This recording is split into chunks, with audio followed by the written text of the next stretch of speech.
You can't pay attention to what's happening in America because America media is lying to you. We are in a world financial crisis.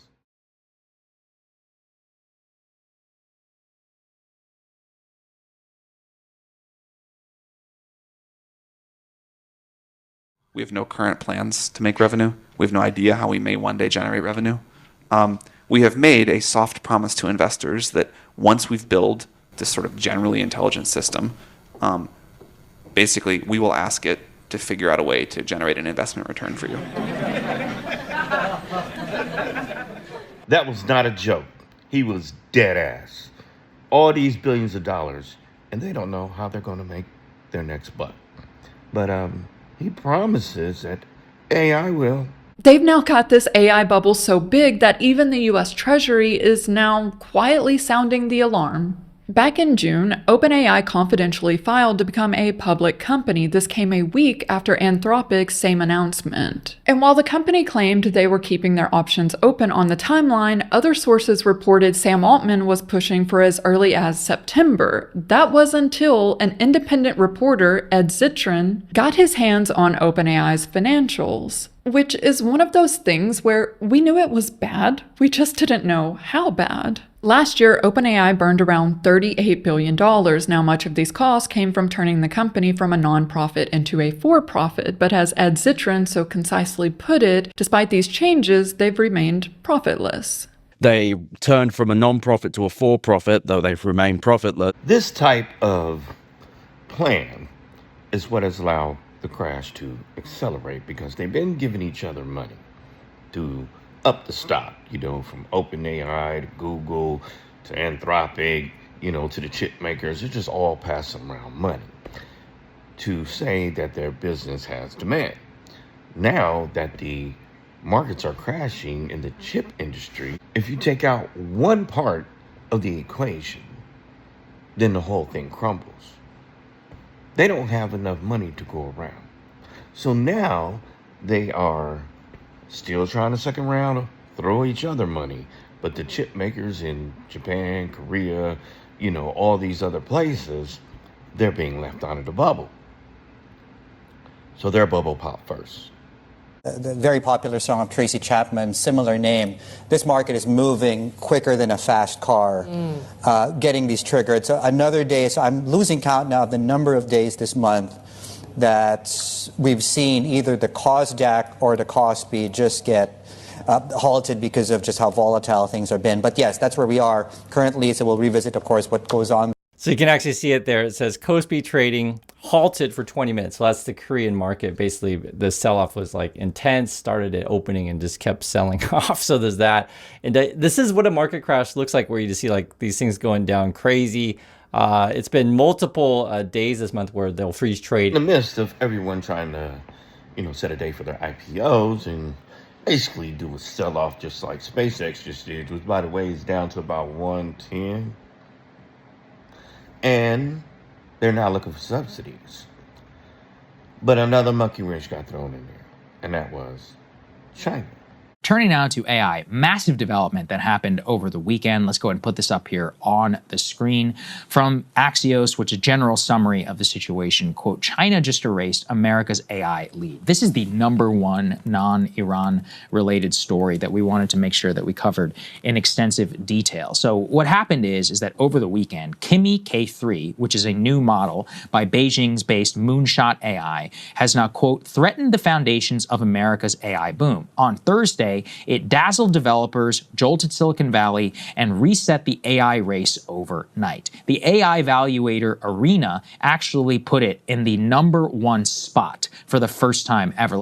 Kimi K3 is now the #1 in front-end code arena with 1,679 points, surpassing Claude's Fable 5, a 17-place jump from the Kimi K2 model. In the front end, Kimi K3 ranked #1 in 6 of 7 domains: brand and marketing, reference-based design, data and analytics, consumer product, simulations, and content creation tools, landing #2 only in gaming behind Fable 5. The full model weights will be released by July 27th. This has basically enabled a gold rush for Kimi which has found itself deluged by new customers and other users. So much so, let's put C3 up here on the screen. A lot of people reacted to this in awe because all of the other American companies, they take your money. One person responded, wait, so you're refusing to take money to give people a better user experience? You're not taking your best model out of the plans and you're not bullshitting your users into thinking so? Very strange.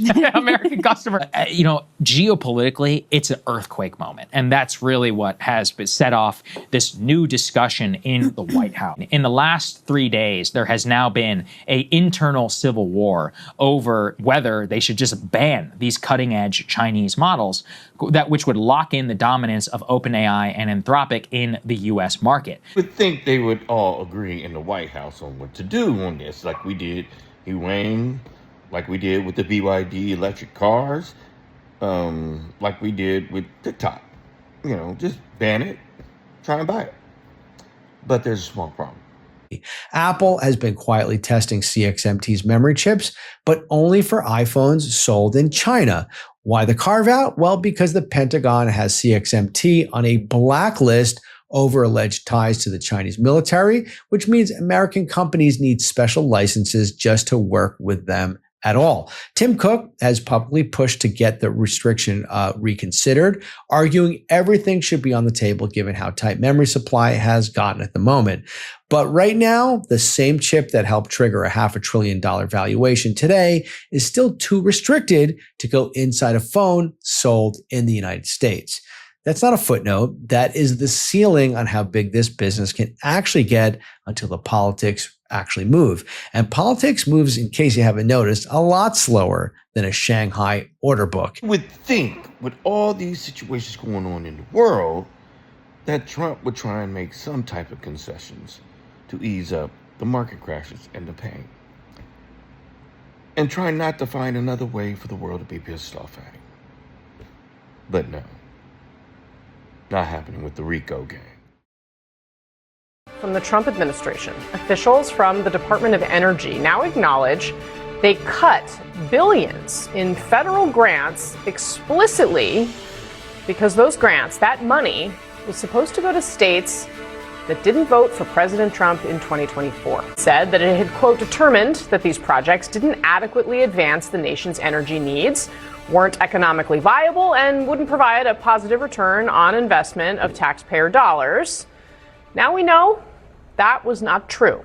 In recent court documents, first reported by the New York Times this afternoon, the Trump administration acknowledged that decisions around the grants were made, quote, based solely on the political identity of the grant recipient's state, i.e., whether the recipient's location and or place of performance was in a blue state or a non-blue state. Now, when this first came out, everyone noticed that, all these withheld funds are Democratic states.